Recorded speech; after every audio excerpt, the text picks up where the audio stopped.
hemos invitado a Jaime Cárdenas Gracia, abogado y también experto en temas electorales del instituto, fue consejero del Instituto Federal Electoral, que después se transformaría justo en esta reforma de hace 10 años en Instituto Nacional Electoral. Y le agradecemos que nos dé la oportunidad de conversar.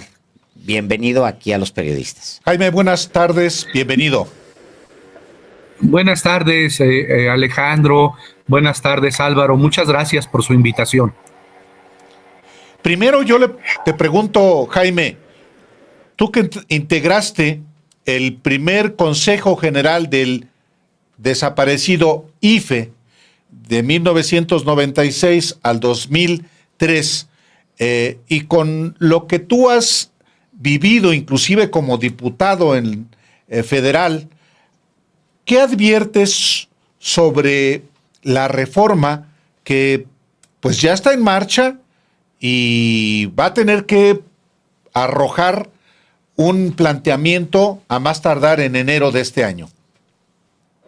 Sí, mira, a mí me pareció muy interesante la introducción que tú hiciste, Álvaro, hace un momento, cuando explicabas al auditorio, comentabas que esta reforma electoral que está en vigor, que es de 2014, fue producto del Pacto por México, y muchos de los elementos que contiene hoy en día la legislación electoral, las normas constitucionales en materia electoral, pues fueron parte de esa negociación, sobre todo entre el PRI y el Partido Acción Nacional, y alguna intervención que también tuvo el PRD, pero donde las canonjías, vamos a llamarles así, que recibió el PAN en esa reforma fueron a cambio de la reforma energética. Es decir, no se puede desprender el contenido de la reforma electoral en vigor de pues lo que ocurrió también con esa terrible privatizadora, entreguista, reforma energética 2013-2014, que más o menos coinciden en el tiempo con la reforma electoral, ¿no? Entonces, respecto a la pregunta que me haces brevemente, pues te puedo decir que me parece algo muy importante hacer esta revisión al sistema electoral mexicano. En el gobierno anterior, en el gobierno del presidente López Obrador, se promovieron, como recordamos todos, 3 planes, el llamado Plan A, el Plan B, el Plan C. El Plan A, que era una reforma constitucional, no se pudo aprobar porque Morena no tenía ni sus aliados la mayoría calificada para lograr la reforma constitucional. El llamado Plan B, que era una reforma a la legislación secundaria, fue declarado inconstitucional por la Suprema Corte, que deja dentro de pocos días, pues dejan los cargos en la Corte, ¿no? La Corte, que está todavía en funciones, dijo que el Plan B no había cumplido con los estándares de democracia deliberativa en el Congreso y por eso la declaró inconstitucional.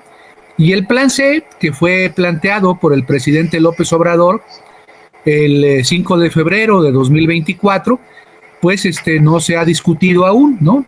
La presidenta Claudia Sheinbaum en su momento dijo que esa discusión tendría que retomarse, y es lo que se está haciendo. Lo que se está haciendo es haber creado esta comisión que coordina o preside Pablo Gómez y que está integrada por funcionarios de su gobierno, esa comisión pues tendrá como trabajos plantear los temas. Hoy en la mañana se hablaba, o a mediodía, de 15 temas fundamentales de la reforma electoral. Habrá pues discusión sobre esos temas, seguramente trabajos académicos, pero también políticos. La presidenta ha mencionado la celebración de encuestas muy importantes y la realización de foros con todos los interesados, las fuerzas políticas opositoras, la academia, ¿no?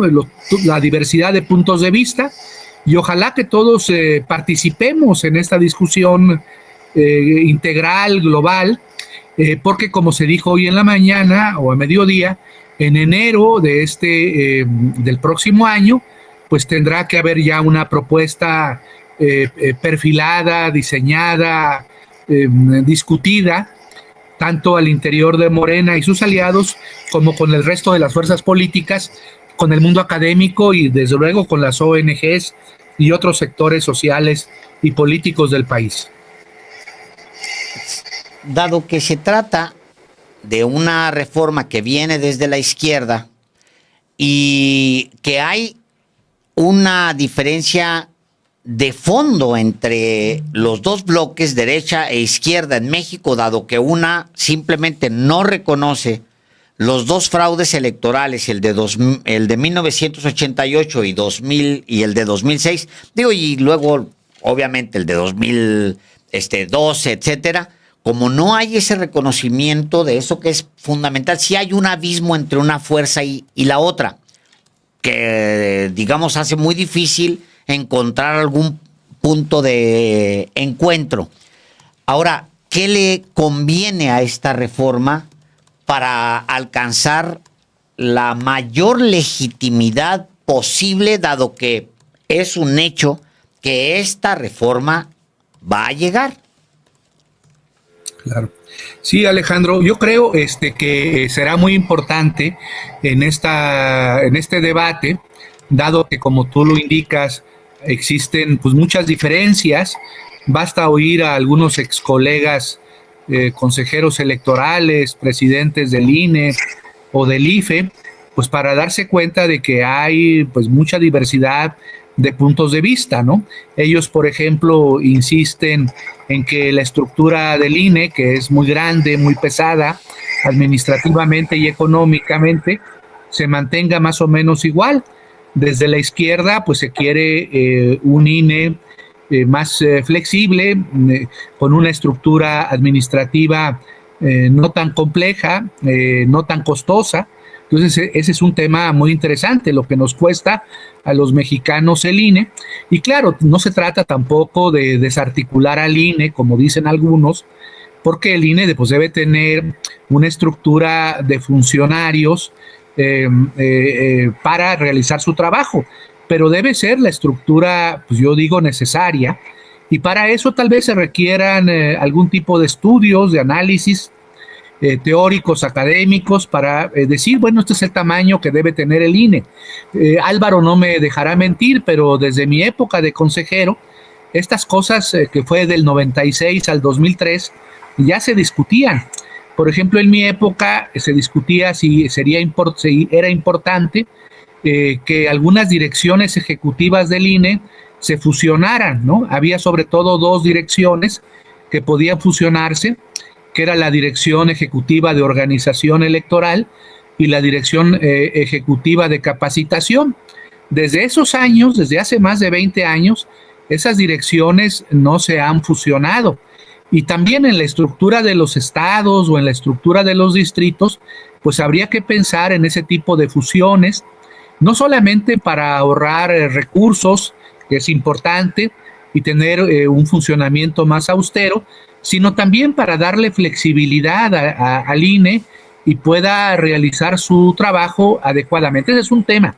Otro gran tema que se anunciaba y se ha comentado por la presidenta, pues es el costo del financiamiento público, ¿no?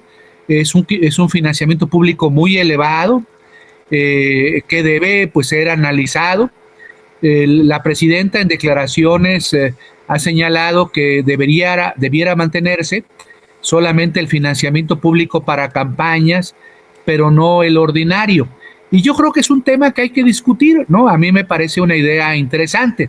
Alguien dice, contraargumentando a la presidenta, bueno, ¿y de qué van a vivir los partidos en periodo ordinario cuando no hay elecciones? Bueno, pues yo creo que deberían permitirse las cuotas, como se permiten hoy en día en la legislación, las cuotas de los militantes, de simpatizantes, establecer límites a esas cuotas, pero un partido político podría funcionar con cuotas de los militantes. En la historia, por ejemplo, del PAN, los viejos panistas, a mí me decían en la época que yo era consejero electoral, que el PAN se mantenía con las cuotas de los militantes y unos sorteos que hacían cada año de carros o de vehículos, ¿no? Entonces eso significa, dada la experiencia del propio PAN, que es posible que en periodo ordinario pues un partido se mantenga con ese tipo de financiamientos, cuotas de militantes, algún tipo de rifa, en fin, algunos elementos de este tipo, y desde luego donde se requieren recursos es en las campañas. Entonces el tema del financiamiento público y su reducción es un tema, otro tema fundamental, ¿no? Donde va a haber mucha diferencia. El siguiente tema, pues ustedes lo saben, que es el que provoca tal vez más enojo en sectores opositores, es en esto que ellos llaman la desaparición de los diputados y senadores de representación proporcional. Yo les diría que pues no adelanten vísperas, que hay que esperar cómo queda eso. Hay propuestas muy interesantes, por ejemplo, en esta materia, pues la propia presidenta y otras personas han comentado el sistema electoral de la Ciudad de México, en donde hay una lista de mayoría y luego una lista de representación que está integrada por las segundas mayorías, es decir, en cada distrito el segundo lugar es el que puede integrar esa lista por un número determinado de diputados, ¿no? Y también veremos lo que ocurre en el Senado de la República y en otras instancias del poder público, en los congresos locales, en los consejos municipales, ¿no? Cabildos municipales, respecto al número de sus integrantes. Entonces, desde luego también el tema de la elección por voto de consejeros, de magistrados. Entonces, viene un tema, yo creo, muy interesante en los próximos meses, en donde debiéramos todos participar. Y desde luego tratando yo sé que eso es muy difícil, ¿no? De desprenderse de los prejuicios o de las ideas preconcebidas que tengamos unos y otros en torno a esta reforma electoral. Difícilmente no habrá un desenlace con reforma. Es decir, habrá reforma. Lo que está en su procesamiento, en su proceso que apenas va iniciando, es, digamos, el alcance de esa reforma. Ahora, ¿cuáles son, Jaime Cárdenas, constitucionalista, ex consejero electoral, ex legislador también, cuáles son los principios, los elementos que, digamos, no pueden desaparecer en una reforma que tiene el sello de la izquierda? En cuanto al órgano electoral, en cuanto a los recursos, ¿cuáles son las características que deben hacer de esta reforma realmente de izquierda? Sí, yo creo que muy importante, por un lado, Álvaro, es el tema de los principios que establece nuestra Constitución. Nuestra Constitución señala en el artículo 41 que una elección, para que sea democrática, debe ser libre y auténtica. La libertad, como ustedes saben, tiene que ver pues con el voto informado, tiene que ver con que el voto no sea sometido a coacción, a presión, sino que las personas, los ciudadanos, las ciudadanas que acuden a las urnas tienen que pues, participar con libertad, sin interferencia de voluntades ajenas. Y la equidad pues está relacionada íntimamente con la igualdad de oportunidades entre partidos, entre candidatos. Hay desde luego otros principios que establece nuestra Constitución, el de independencia, el de objetividad, el de imparcialidad en las funciones electorales. Pero a mí, ahora que me preguntas, certeza, ¿no? Certeza, que es muy importante para mantener un Estado de Derecho. Pero a lo que me preguntas, ¿y cuál sería el sello distintivo de una reforma electoral promovida por la izquierda? Bueno, debe ser una reforma, desde mi punto de vista, que desde luego atienda a las principales cuestiones electorales, como las que comentaba al intervenir en la respuesta que le di a Alejandro Páez, pero además debe ser una reforma que promueva mecanismos de democracia directa o participativa. Aquí es un sello de la izquierda. Por ejemplo, leía hace un momento que de los 15 puntos que planteó la comisión a la presidenta se habló de la revocación de mandato. Entonces, estos mecanismos de democracia participativa, como la revocación de mandato, pues deben ser parte de la discusión de la reforma electoral. Sabemos que hoy en día la revocación de mandato está prevista para el presidente de la República y para los gobernadores cuando las constituciones de los estados así lo prevean, pero tal vez tendríamos que llevar esta figura de revocación de mandato hacia otro tipo de cargos, a diputados, por ejemplo, a senadores, a alcaldes, a otro tipo de cargos. Además de la revocación de mandato, creo yo que un planteamiento de la izquierda tendría que también fortalecer pues la democracia participativa relacionada pues con referéndums, con plebiscitos, con consultas, es decir, todos los mecanismos de democracia participativa y deliberativa, y también mecanismos, por ejemplo, de democracia comunitaria para favorecer y dar representación en mayor medida a los pueblos originarios y a los afrodescendientes.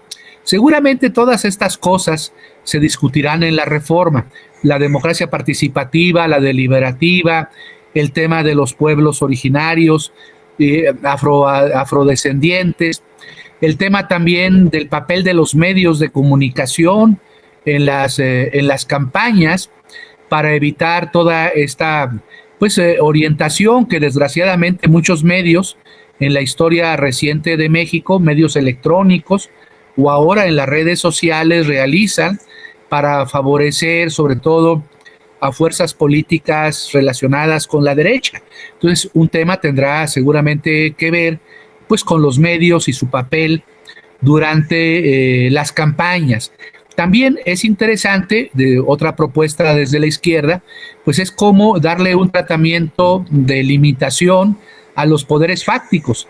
Sabemos que en los procesos electorales no solamente intervienen los partidos políticos, sino que desgraciadamente e indebidamente poderes fácticos, empresariales, nacionales y transnacionales, y hasta del crimen organizado podrían o pueden participar indebidamente, ilícitamente en un proceso electoral. Entonces, la reforma electoral tiene que hacer frente a esta influencia de los poderes fácticos indebida para detener y lograr con ello que la elección, las elecciones sean más equitativas y auténticas.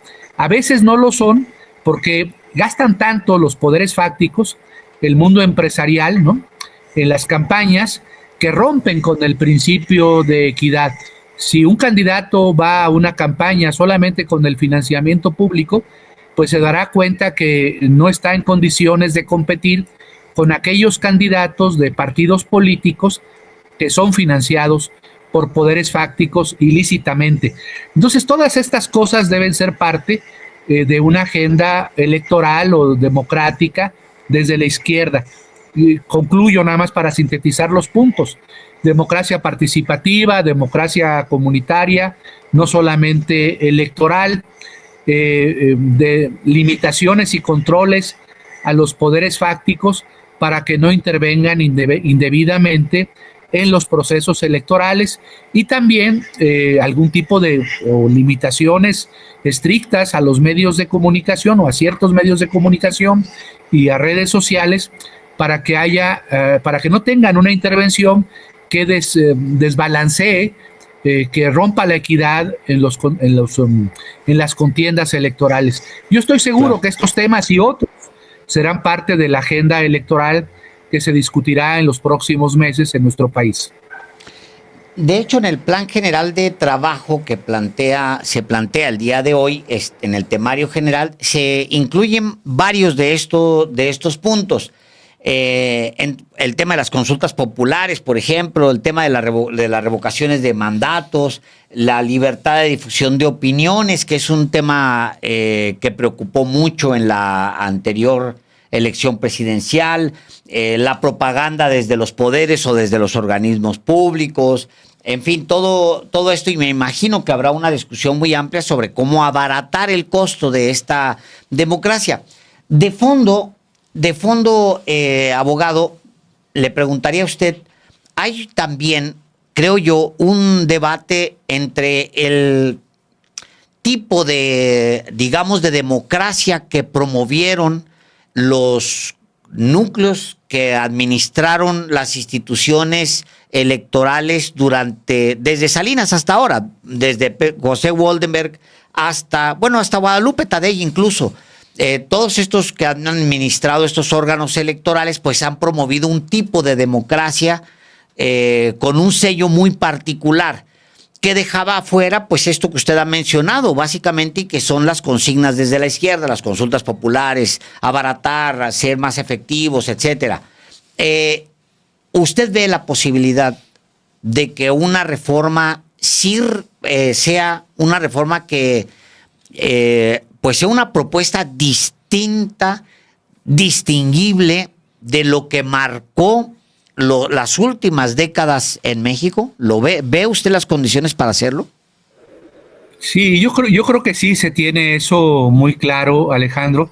Es verdad, las reformas electorales, por poner un ejemplo, por mencionar algo, desde las del año 90, 89-90, con Carlos Salinas de Gortari, en el sexenio de Carlos Salinas, se aprobaron 3 reformas electorales, la del 90, la del 93, 94 y y luego ya con Zedillo, la del 96, la famosa reforma del 96, que fue a través de la cual, entre otros, yo llegué al cargo de consejero electoral. Esas reformas electorales, ¿cómo eran? Eran reformas electorales en donde se buscaba tener el control de los órganos electorales mediante el reparto de los funcionarios más importantes, consejeros y magistrados, por cuotas de partido. Es decir, una característica de esas reformas es que los partidos mayoritarios se ponían de acuerdo y se repartían el número de consejeros, el número de magistrados. Esa era una característica de esas reformas. Otra característica de las reformas electorales era el sistema de financiamiento público y del financiamiento y del reparto de tiempos del Estado para favorecer a los partidos mayoritarios. Actualmente, desde esos años, existe una regla en la Constitución y en las leyes para que el financiamiento público se reparta 70% en proporción a la fuerza electoral de cada partido y 30% de manera igualitaria. Ese esquema favorece a los partidos mayoritarios. Igual, cuando se trata de tiempos del Estado, el reparto de tiempos del Estado se hace 70-30, 70 en proporción al poder político electoral de los partidos mayoritarios, o sobre todo de los partidos mayoritarios, y 30% de manera igualitaria. Luego se estableció, como saben, desde el 93, que hay el primer antecedente para fiscalizar a los partidos, pero sobre todo a partir del año 96, un esquema de fiscalización a los partidos, a los gastos ordinarios, a los gastos de campaña, que nunca fue del todo estricto. Fue una fiscalización moderada. Yo les puedo decir por mi experiencia, y creo que hasta la fecha, los grandes asuntos, los grandes escándalos de corrupción en la vida electoral de México, por ejemplo, Pemex Gate, Amigos de Fox o Monex, no surgieron de la revisión de los informes anuales y de campaña de los partidos o de los candidatos, sino de quejas o denuncias, a veces anónimas, que a partir de esas quejas o denuncias pues daban lugar a la tarea de la fiscalización. Entonces, para resumir, Alejandro, el nombramiento de los consejeros y magistrados era por cuotas, el financiamiento público a los partidos era para favorecer a los partidos más grandes, principalmente al PRI y después al PAN también, y el sistema de fiscalización era una fiscalización a modo, no muy profunda, para no alterar el sistema de partidos de nuestro país. Desde luego, el tema, por ejemplo, de los medios, todos nos recordamos el papel de las grandes empresas televisoras en la campaña de 2006. Pues esa actuación rompió todos los principios de equidad, ¿no? Las dos televisoras más grandes afectaron la equidad de la elección presidencial del 2006, o el peso de los poderes fácticos, por ejemplo, en 2012, cuando gana Peña Nieto, en donde Peña Nieto pues llegó al poder con carretadas de dinero. Entonces, lo que puedo decir, si me dijera, sintetice usted en 5 puntos cuáles eran las características o cuáles son las características del sistema electoral que hemos tenido, yo diría poderes fácticos sin limitación alguna actúan en procesos electorales, financiando indebidamente a los candidatos que desean respaldar, una fiscalización a modo de partidos y candidatos, un financiamiento público que favorece a las fuerzas mayoritarias y un mecanismo de nombramiento de consejeros y magistrados en donde los acuerdos cupulares entre los partidos definen esos nombramientos. Estas serían algunas de las características del sistema electoral que hemos tenido. No es para nada un sistema electoral perfecto. Desde luego tiene algunas bondades, yo no las niego, que han permitido que transitemos estos años hacia condiciones más democráticas, pero no podemos considerar que nuestro sistema electoral sea plenamente democrático o equitativo, que garantice elecciones auténticas. Pues es un balance muy importante el que haces, Jaime, tanto la evaluación de lo que ha sido las más recientes reformas electorales hasta la de 2013-2014 que está hoy vigente, y lo que debe contener la que viene. Vamos a seguir platicando, si tú nos lo permites, Jaime, sobre esta reforma que está por comenzar a articularse, y si tú nos lo permites, seguimos en comunicación. ¿Cómo no, Álvaro? Y muchas gracias, Alejandro, y un saludo a todo su auditorio, ¿no? Estoy a sus órdenes para cualquier otro comentario o entrevista. Me voy rápido porque tengo mi primer clase del semestre. Sí, gracias. Hasta pronto, Jaime. Gracias, abogado.